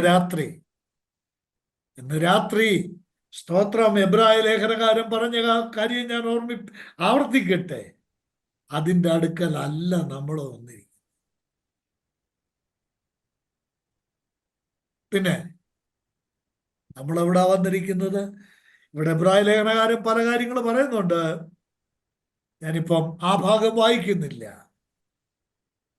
ദൂരത്ത് അകലെ നിന്നോണം, അടുത്ത് വരരുത്. ഇതാണ് ന്യായപ്രമാണം. എന്നാൽ എൻ്റെ ദൈവത്തിന് സ്തോത്രം, എൻ്റെ ദൈവത്തിന് സ്തോത്രം. കൃപ എന്താ പറയുന്നത്? ഞാൻ ആദ്യം ഒരു വചനം വായിച്ചിട്ട് മറ്റൊരു ഭാഗം നിങ്ങളുടെ ശ്രദ്ധയിൽ കൊണ്ടുവരാം. കൃപ എന്താ ചെയ്യുന്നത്? എഫേസ്യർക്ക് എഴുതിയ ലേഖനം 2-ാം അധ്യായത്തിന്റെ 13 മുതൽ 18 വരെയുള്ള വാക്യങ്ങൾ കുറിച്ചിട്ടാ മതി, വായിക്കണ്ട കേട്ടോ, കുറിച്ചിട്ടാ മതി. 2-ാം അധ്യായത്തിന്റെ 13 മുതൽ. അത് 11 ആരംഭിക്കുകയാണ്. അവിടെ പൗലോസ്ലീഹ പറയുകയാണ്, നിങ്ങൾ ദൂരസ്ഥരായിരുന്നു. ആര്? പുറജാതികളായ നമ്മൾ ദൂരസ്ഥരായിരുന്നു. അടുത്ത് ചെല്ലാൻ ഒരവകാശവും നമ്മൾക്ക് ഉണ്ടായിരുന്നില്ല. 13-ാം വാക്യം. ഈ ദൂരസ്ഥരായിരുന്ന നമ്മെ ദൈവം സമീപസ്ഥരാക്കി തീർത്തു. ഇതൊക്കെ പറയാനും നമുക്കൊക്കെ ഇത് ആവർത്തിക്കാനും വളരെ എളുപ്പമാണ്. പക്ഷെ ഈ ദൂരത്ത് നിന്ന് യഹൂദന് ദൂരത്ത് നിൽക്കുകയായിരുന്നു അവര്. ഇനി പുറജാതിയുടെ കാര്യം ഒന്ന് ചിന്തിച്ചു നോക്കിയേ, ചിന്തിക്കാൻ പോലും പറ്റുമോ നമുക്ക്? യഹൂദന്റെ സ്ഥിതി അതായിരുന്നെങ്കിൽ നമുക്ക് ഈ ദൈവവുമായിട്ട്, ഈ വാഗ്ദത്തത്തിന്റെ നിയമങ്ങളുമായിട്ട്, ഈ പുത്രത്വവുമായിട്ട്, ഈ സ്വർഗവുമായിട്ട് നമുക്ക് അടുക്കാൻ വല്ല നിവൃത്തിയുണ്ടായിരുന്നു. എന്നാൽ ദൈവത്തിന് സ്തോത്രം, ഒരു വലിയ പ്രക്രിയ നടന്നു, ഒരു വലിയ പ്രവർത്തനം. ഈ ദൂരസ്ഥരായിരുന്ന നമ്മളെ സമീപസ്ഥരാക്കി തീർക്കുവാൻ ഒരു വലിയ പ്രക്രിയ നടന്നു. യഹൂദന്മാര് പറഞ്ഞു ഞങ്ങൾ ദൈവത്തിന്റെ അടുത്ത ജനമാണെന്ന് പറഞ്ഞു. എന്നാൽ അടുത്ത ജനമായിരിക്കുമ്പോൾ തന്നെ അവർക്ക് അടുത്ത് ചെല്ലാൻ അവകാശം ഉണ്ടായിരുന്നില്ല. എന്നാൽ ക്രൂശിൽ എന്താ നടന്നത്? എഫേസ്യർ 2:14 കേട്ടോ. ഈ ബൈബിള് പഠിക്കുന്നുണ്ട്, ശരിക്കും പഠിക്കണേ. അവൻ നമ്മുടെ സമാധാനം. എന്താ സമാധാനം? ഉണ്ടാകട്ടെ, കൈ ഉയർത്തി പിടിച്ചേച്ച് സമാധാനം വരട്ടെ, അതാണോ? അല്ല. 4-ാം വാക്യം നോക്കിക്കേ. സമാധാനം അവൻ ഇരുപക്ഷത്തെയും ഒന്നാക്കി. പിന്നെ ചട്ടങ്ങളും കൽപ്പനകളുമായ ന്യായപ്രമാണം എന്ന ശത്രുത്വം തന്റെ ജഡത്താൽ നീക്കി വേർപാടിന്റെ നടിച്ചുവർ ഇടിച്ചു കളഞ്ഞുകൊണ്ട് എന്തുണ്ടാക്കി? സമാധാനം ഉണ്ടാക്കിക്കൊണ്ട് ഇരുപക്ഷത്തെയും തന്നിൽ തന്നിലൊരു പുതുമനുഷ്യനാക്കി മനുഷ്യനാക്കി. 17-ാം വാക്യം നോക്കിക്കേ. ക്രൂശിൽ 16-ാം വാക്യം. ക്രൂശിൽ മേൽ വെച്ച് ശത്രുത്വം ഇല്ലാതാക്കി, അതിനാൽ ഇരുപക്ഷത്തെയും ഏക ശരീരത്തിൽ തന്നോട് നിരപ്പിച്ചു. ഇതാ സമാധാനം കേട്ടോ. എന്ന് പറഞ്ഞാൽ ഈ ശത്രുക്കളായിരുന്ന രണ്ട് കൂട്ടരെ എന്ത് ചെയ്തു? താൻ ഒന്നാക്കി കുരിശിൽ വെച്ച് രണ്ട് നിരപ്പാക്കി. കൂട്ടരെയും കൂടെ ഒന്നാക്കി തന്റെ ശരീരത്തിൽ. ഏതായി ശരീരം? ക്രിസ്തുവിന്റെ ശരീരം. ക്രിസ്തുവിന്റെ മാർമിക ശരീരമായ സഭ. അതിനകത്ത് യഹൂദനെന്നില്ല, പുറജാതിയെന്നില്ല, വിശ്വസിക്കുന്ന ഏവരെയും തൻ്റെ ശരീരത്തിൽ ഒന്നാക്കി തീർത്തു. അതാണ് ക്രിസ്തുവിന്റെ ശരീരമാകുന്ന സഭ. ഏക ശരീരമാക്കി തീർത്തു. തീർന്നില്ല. 17-ാം വാക്യം, ദൂരത്തായിരുന്ന നിങ്ങൾക്ക്, അത് നമ്മളാ. ആര്? പ്രജാതികൾ. സമീപത്ത് ആയിരുന്ന ദൂരത്തായിരുന്ന നിങ്ങൾക്ക് സമാധാനവും. സമീപത്തുള്ളവർക്കും എന്ത് ചെയ്തു? സമാധാനം. സുവിശേഷം. ഇതാ സുവിശേഷം, സമാധാനത്തിന്റെ സുവിശേഷം എന്ന് പറഞ്ഞാൽ നമ്മുടെ ഉള്ളിൽ അസ്വസ്ഥതയെല്ലാം മാറ്റി ശാന്തത തന്നു എന്നല്ല, പിന്നെ അനുരഞ്ജനം, ഒന്നാക്കി തീർക്കൽ, നിരപ്പാക്കുക, ശത്രുക്കളെ തമ്മിൽ യോജിപ്പിക്കുക.